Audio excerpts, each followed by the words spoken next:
get with a white woman because I was scared she might have me running down the street like Jonathan Majors. There you go. Come on, Katt.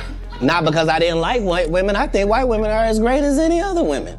But I'm not gonna act like I'm not scared of them. I have a reason to be scared. You could be Kang the Conqueror, and they could take your rabbit ass down in 2 weekends. I'm trying to hang out with these young and you can't do it, Shannon. You just can't do it. Oh, you don't need no 26-year-old girl. You don't need no 36-year-old girl. I do. This is your auntie talking to you. To my family, friends, supporters, and colleagues, I want to speak to you directly and from the heart.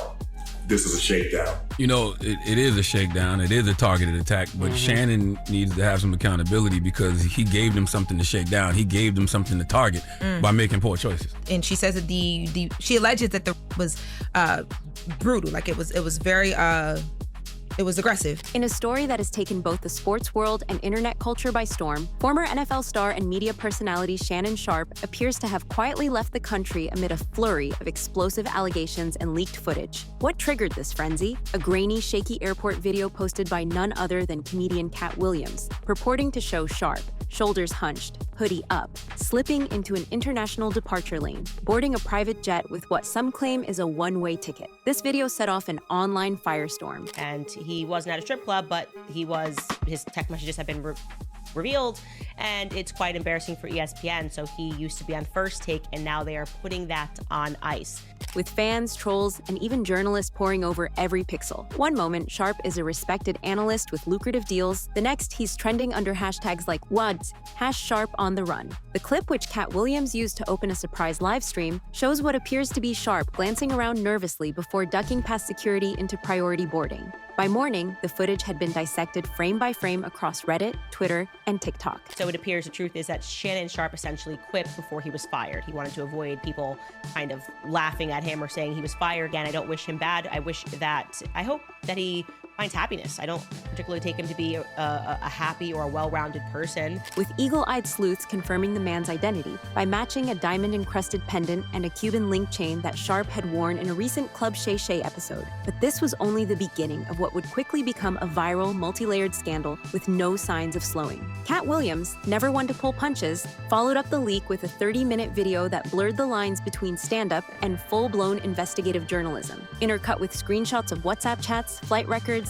and alleged voice notes, Williams accused Sharpe of not just fleeing scrutiny, but of orchestrating a media dodge. With a voice laced in sarcasm and pointed wit, Williams questioned why Sharpe was in Sao Paulo, why he requested concierge services, and why the media had yet to fully latch onto the story. Hey, Tony, instead of releasing your edit, put the whole video out. I don't have it, or I wouldn't myself. You know what happened, and you're trying to manipulate the media. He didn't even pack right, Williams joked, before diving into screenshots of dating apps, blurred out hotel reservations, and audio files where a voice, sounding eerily like Sharpe's, whispered travel instructions to someone overseas. Though unverified, the files spread like wildfire, fueling speculation that this wasn't just a disgraced analyst ducking press. It was a full-on strategic escape.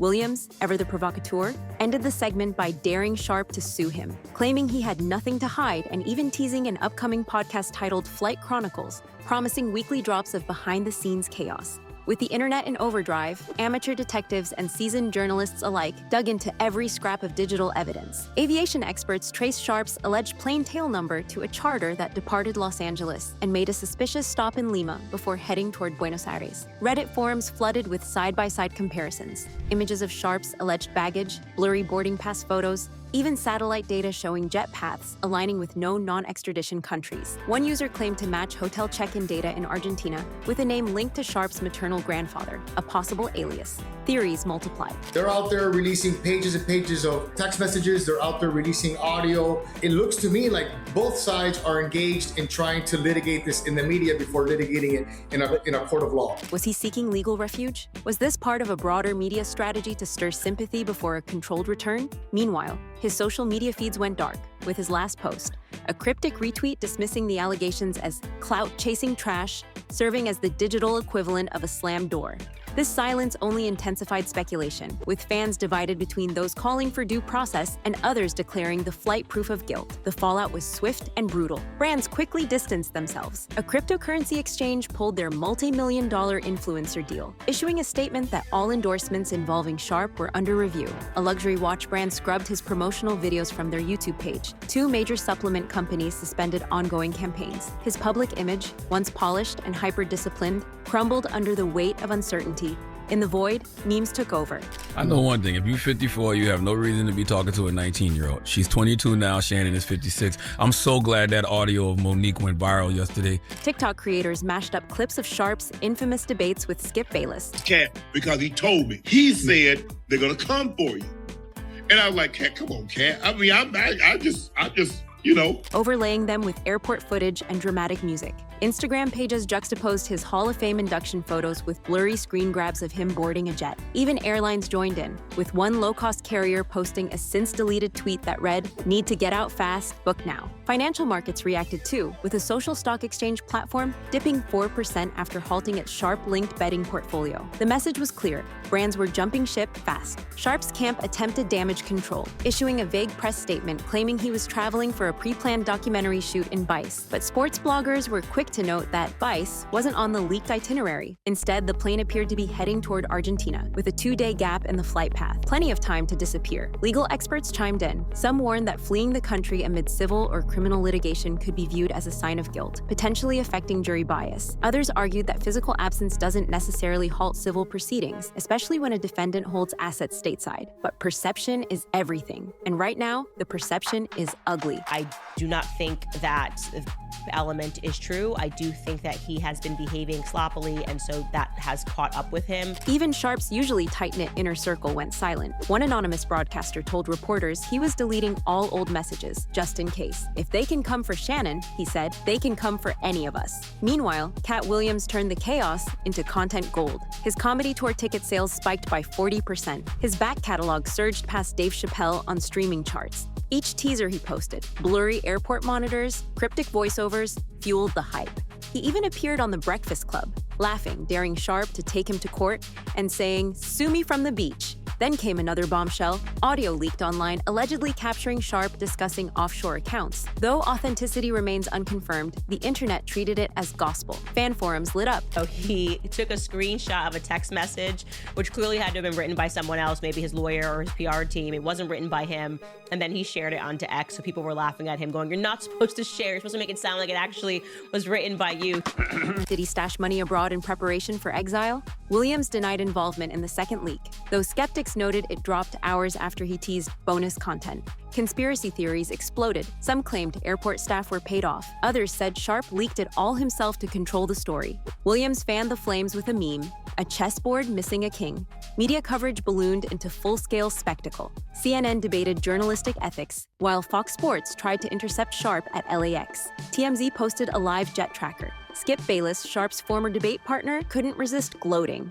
On air, he held up a fake boarding pass and shouted, "Bon voyage, big guy!" You got this little ass girl sticking her tongue in your ass. Your big football playing ass.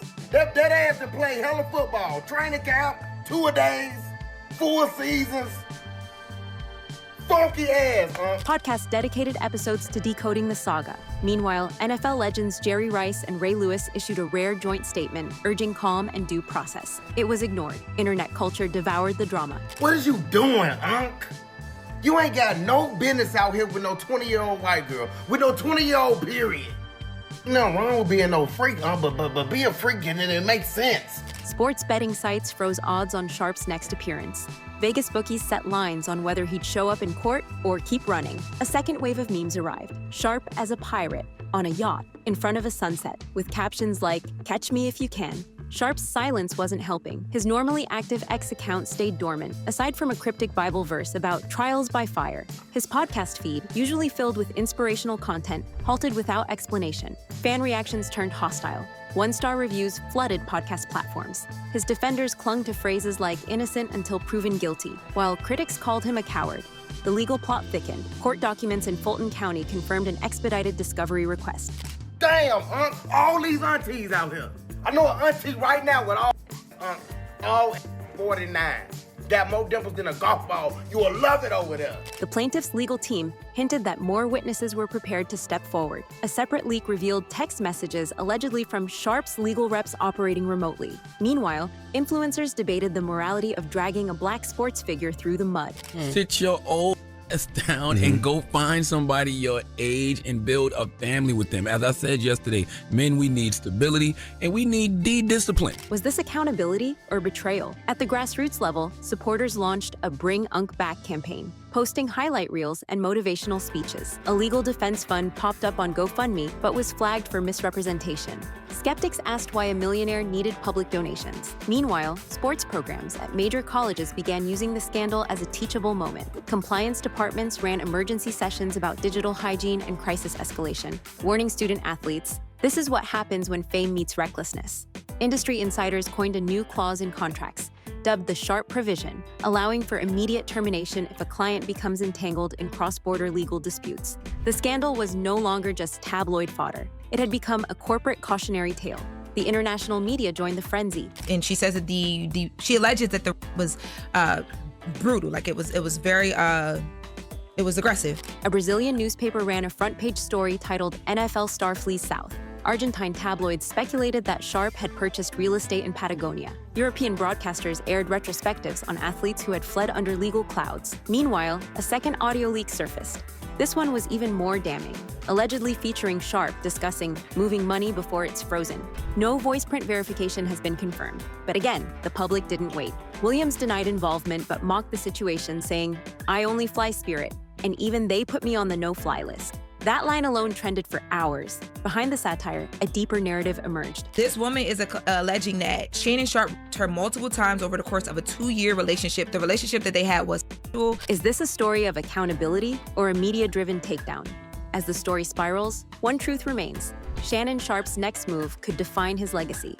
Will he return and face the music, or keep circling the globe, a fugitive in sneakers and chains? Until then, the public watches, refreshes timelines, and waits, not just for justice, but for the next viral chapter in a saga that's part courtroom drama, part comedy special, and 100% addictive.